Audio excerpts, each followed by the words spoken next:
प्रिय साथियों, स्वागत है आपका हमारे इस प्रेरणादायक कहानियों की श्रृंखला वाली चैनल में। महाभारत में सभी किरदार का अपना ही एक इतिहास है। सभी किरदारों के सभी कार्यों के पीछे कुछ न कुछ कारण थे। यहाँ पर हम इस कहानी के माध्यम से शकुनी मामा के समस्त कार्य के पीछे की मंशा और कारण बताने का प्रयास किया है। कहानी का शीर्षक है शकुनी कौरवों का हितैषी नहीं बल्कि उनका विरोधी था।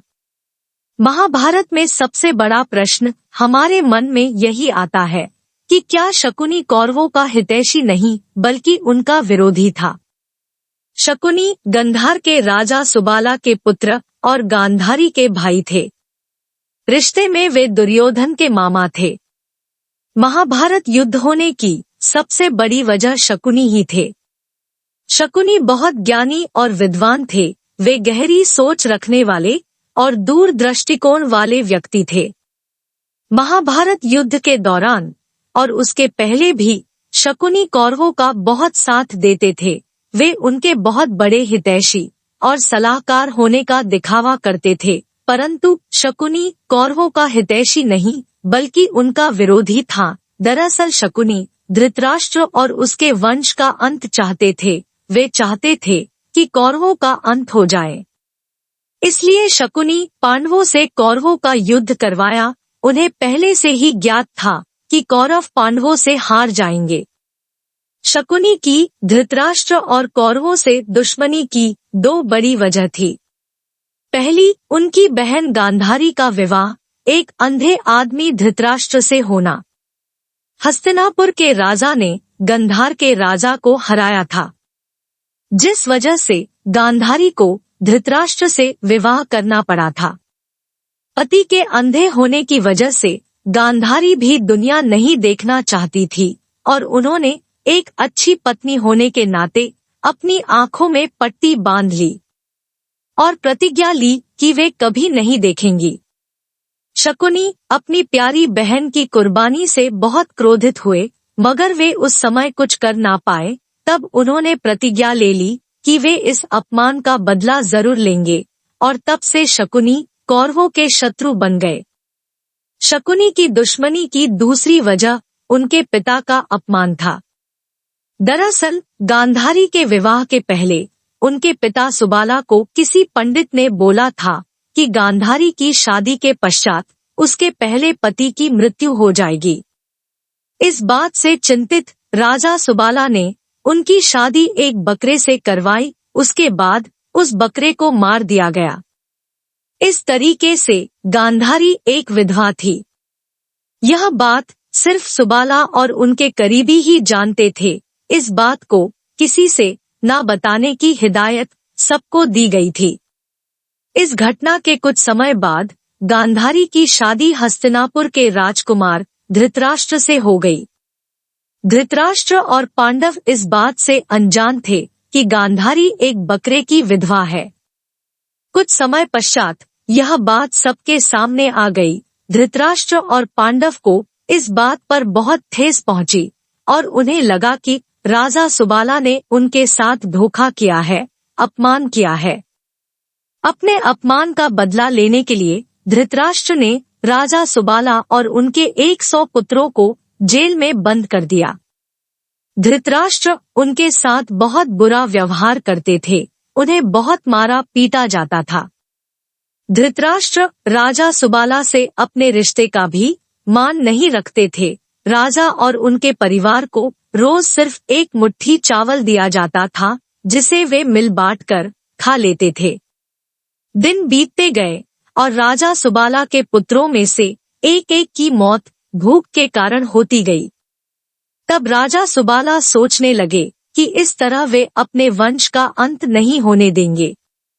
धृतराष्ट्र के प्रति गुस्सा के चलते सुबाला ने निर्णय लिया कि वे सब अपने हिस्से के भोजन का त्याग करेंगे और किसी एक को देंगे, जिससे उनमें से एक जीवित रहे और ताकतवर बने और उन सभी के अपमान और कष्ट का बदला ले सके।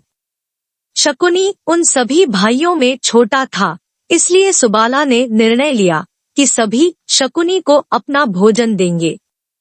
शकुनी अपने पिता के इस निर्णय के विरोध में थे। उनसे अपने पिता और भाइयों को इस तरह तड़पना नहीं देखा जाता था, लेकिन अपने पिता की आज्ञा के चलते उन्हें यह बात माननी पड़ी। इसी कारण शकुनी कौरवों का हितैषी नहीं बल्कि उनका विरोधी था। समय बीतता गया और राजा सुबाला भी अब कमजोर होते गए। इस दौरान उन्होंने धृतराष्ट्र से एक आग्रह किया। उन्होंने उनसे माफी मांगी और अपने एक पुत्र शकुनी को माफ कर जेल से बाहर निकलने को कहा। ये भी कहा कि शकुनी हमेशा उनके पुत्र कौरवों के साथ रहेगा और उनका हितैषी रहेगा। धृतराष्ट्र ने अपने ससुर की इस आखिरी इच्छा को मान लिया और शकुनी को हस्तिनापुर ले आए, जिससे शकुनी कौरवों का शत्रु बन गया। मगर मरने से पहले सुबाला ने अपने पुत्र शकुनी से कहा कि उसकी रीढ़ की हड्डी से ऐसे पासे बनाना जो उसकी इच्छा अनुसार अंक दिखाए। यही पासे शकुनी ने पांडव और कौरव के बीच हुए खेल में उपयोग किया, जिसमें युधिष्ठिर अपने 4 भाई और पत्नी द्रौपदी को हार जाते हैं और द्रौपदी का चीरहरण होता है। यही खेल महाभारत युद्ध का मुख्य कारण था। राजा सुबाला चाहते थे कि ये पासे धृतराष्ट्र और उसके वंश के अंत का कारण बने, और यही हुआ। शकुनी ने इन्हीं पासे के द्वारा महाभारत युद्ध करवाया। राजा सुबाला ने शकुनी का एक पैर भी मूर्छित कर दिया, ताकि उसे अपने पिता का ये वचन हमेशा याद रहे और वह अपने पिता और भाइयों का अपमान कभी ना भूले। यह सब होने के बाद राजा सुबाला ने अंतिम सांस ले ली। शकुनी अपने पिता के वचन के अनुसार 100 कौरवों के शुभचिंतक बन के रहे, परंतु असलियत में शकुनी कौरवों का हितैषी नहीं बल्कि उनका विरोधी था।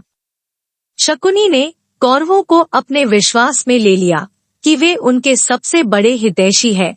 साथ ही शकुनी उनके मन में हमेशा से गलत बात डालते रहे और गलत सीख देते रहे। शकुनी जानते थे कि कौरव पांडव को पसंद नहीं करते, जिसका उन्होंने फायदा उठाया। इसी बात का उपयोग उन्होंने अपने कार्य को अंजाम देने के लिए किया। कुरुक्षेत्र में हुई महाभारत के सबसे बड़े जिम्मेदार शकुनी ही थे। उन्होंने दुर्योधन को पांडवों के खिलाफ भड़काया और गलत बात का बीज बोते गए। शकुनी भी महाभारत युद्ध का हिस्सा थे। उनकी मृत्यु कुंती पुत्र सहदेव के हाथों हुई थी। आपको शकुनी की ये सच्चाई कि शकुनी कौरवों का हितैषी नहीं बल्कि उनका विरोधी था, जानकर कैसा लगा? प्रिय साथियों, इस तरह यह कहानी यहीं समाप्त होता है। मुझे पूरी उम्मीद है कि यह प्रेरणादायक कहानी आपको जरूर अच्छी लगी होगी। साथ ही आपको यह कहानी कितना मोटिवेट किया, कृपया कमेंट के माध्यम से अवश्य बताएं। साथ ही अपनी राय भी दे, जिससे हमें इस दिशा में मार्गदर्शन मिले। आपके किसी भी प्रश्न एवं सुझावों का स्वागत है। आपका कीमती समय देने के लिए दिल से शुक्रिया। और अंत में एक आग्रह है कि कृपया आप इस वीडियो को लाइक करें, शेयर करें और सब्सक्राइब जरूर करें। फिर मिलते हैं अगले वीडियो में किसी नए कहानी के साथ। तब तक के लिए जय हिंद, जय सनातन।